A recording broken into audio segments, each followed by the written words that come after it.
బరోడా జట్టు చరిత్ర సృష్టించింది.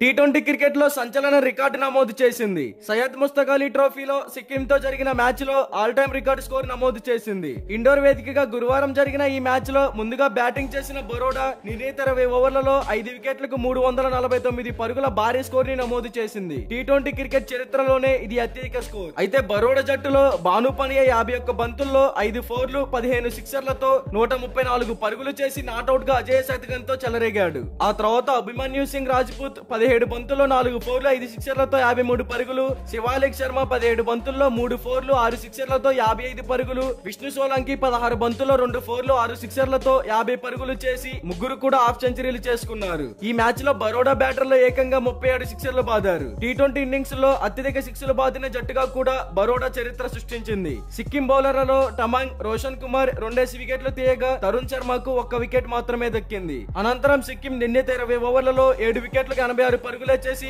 ఘోర పరాజయాన్ని చవిచూసింది. బరోడా బౌలర్లలో నినద్రాత్వా, మహేష్ పినియా 2 వికెట్లు తీయగా కృణాల్ పాండ్యా, అతిత్ షేత్, అభిమన్యు సింగ్ రాజ్పుత్ తలా 1 వికెట్ తీశారు. సిక్కిం బౌలర్ రోషన్ కుమార్ చెత్త రికార్డు నమోదు చేశాడు. టీ20 క్రికెట్ లోనే అత్యధిక పరుగులు సమర్పించుకున్న బౌలర్ గా చెత్త రికార్డు తన పేరిట లిఖించుకున్నాడు. అతను 4 ఓవర్లు వేసి 81 పరుగులు సమర్పించుకున్నాడు. ఈ క్రమంలో అతను మోహిత్ శర్మ రికార్డును కూడా అధిగమించాడు. ఐపీఎల్ 2024లో ఢిల్లీ క్యాపిటల్స్ తో జరిగిన మ్యాచ్ లో గుజరాత్ టైటన్స్ తరపున మోహిత్ శర్మ 4 ఓవర్ల బౌలింగ్ వేసి 73 పరుగులు సమర్పించుకున్నాడు. ఒక రకంగా చెప్పాలంటే ఈ సయ్యద్ ముస్తక్ అలీ ట్రోఫీలో ప్రతి ఒక్క యంగ్స్టర్ కూడా అద్భుతంగా ఆడుతున్నాడనే చెప్పుకోవచ్చు.